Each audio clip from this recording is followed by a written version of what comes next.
Nessa terceira parte do episódio 32, vamos demonstrar de modo simplificado como as intervenções do Estado no mercado de trabalho prejudicam a sociedade. Meu nome é Luiz Azevedo e espero que você goste desse episódio. Na sequência, vamos ver em um exemplo gráfico como a intervenção do Estado no mercado de trabalho causa a redução da eficiência econômica e, consequentemente, a redução do bem-estar desta sociedade. Nesse caso, no eixo dos preços, colocamos salário e no eixo de quantidade, colocamos quantidade de empregos para explicar o mercado de trabalho, como vimos também no episódio 29. Recomendo que você vá lá e assista.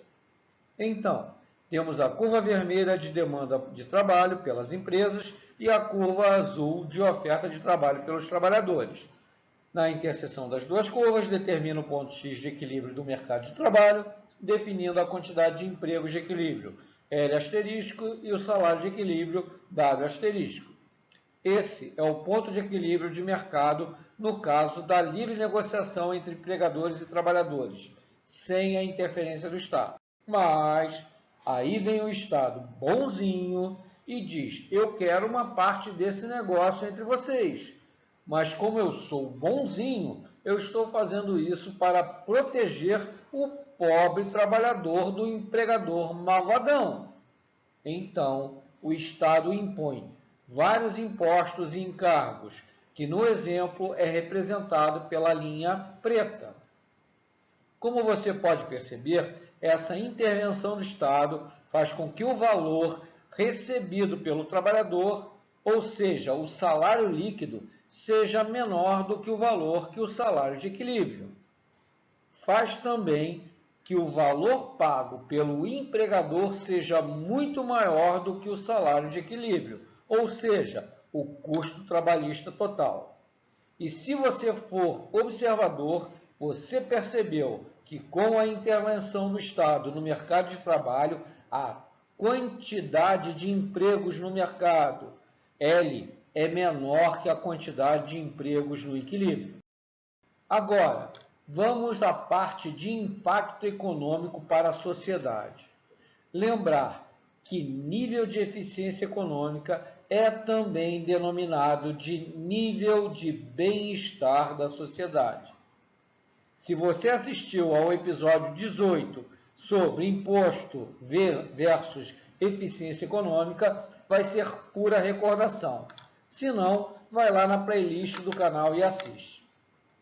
A eficiência econômica é definida como a soma do excedente do empregador mais a soma do excedente do trabalhador, que no caso de livre negociação entre as partes, com um ponto de equilíbrio em X, é a soma das áreas A, B e C, que é o excedente dos empregadores, mais a soma das áreas D, E e F, excedente dos trabalhadores.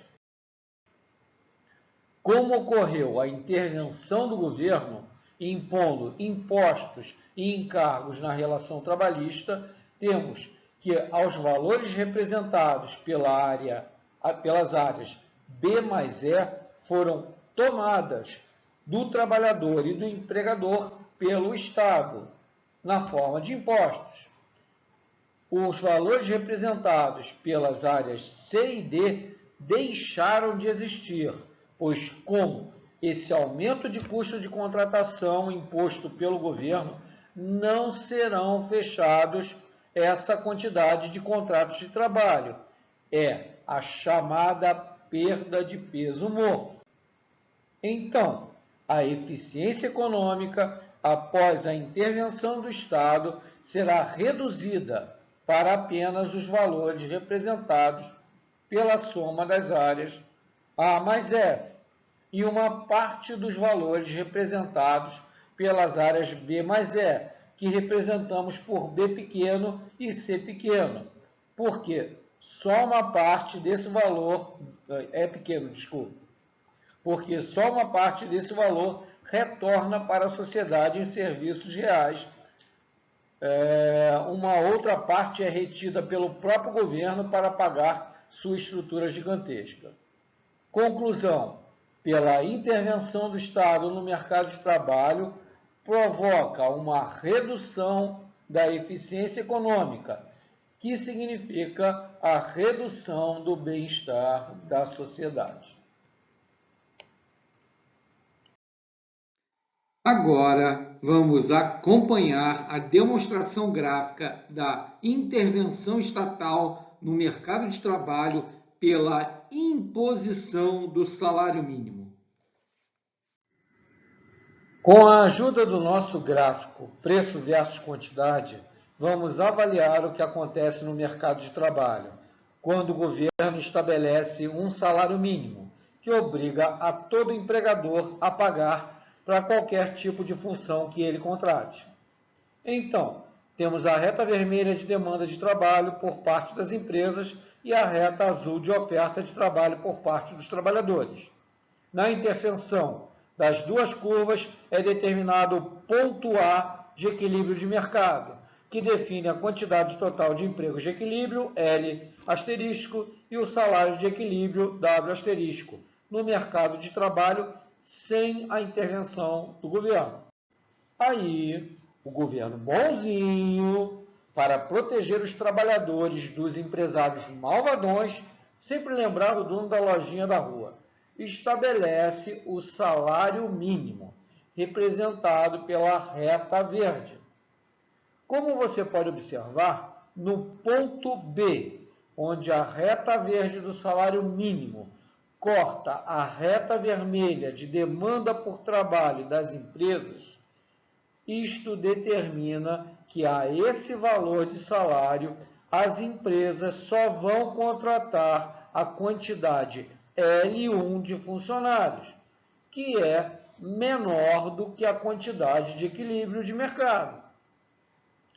Você também observa que no ponto C, onde a reta verde do salário mínimo corta a reta azul de oferta de trabalho pelos trabalhadores, isto determina a quantidade L2 de empregos que trabalhadores estariam dispostos a ocupar por esse nível de salário, mesmo não sendo qualificados. E que essa quantidade de empregos L2 é maior do que a quantidade de equilíbrio de mercado.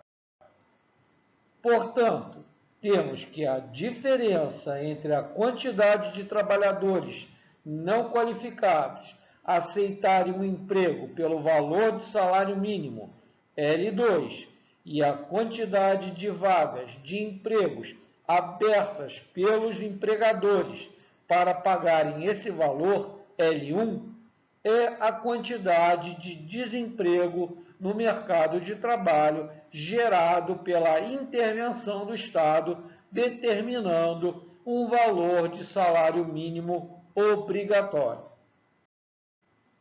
Bastante lógico. Quando o Estado determina um valor alto para a contratação de uma pessoa sem experiência ou qualificação, esse trabalhador tem baixa produtividade, isto é, gera rendimento ao negócio abaixo do seu custo. Isso acaba reduzindo a possibilidade de abertura de mais contratações. Simples de entender. O empregador precisa de gente para ajudar, porém, o custo de manter a vaga de emprego ocupada é maior do que o funcionário gera de receita. Isto é, gera prejuízo. Então, pelo custo, é melhor não contratar ou então contratar alguém mais experiente ou qualificado. Portanto, o salário mínimo poderia ser chamado de salário de corte com relação à produtividade do trabalho.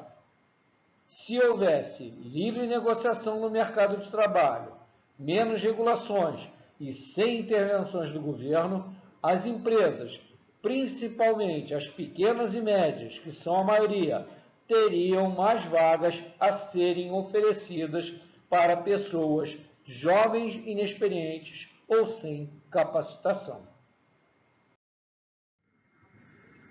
Chegamos ao final de mais um episódio. Espero que você tenha gostado.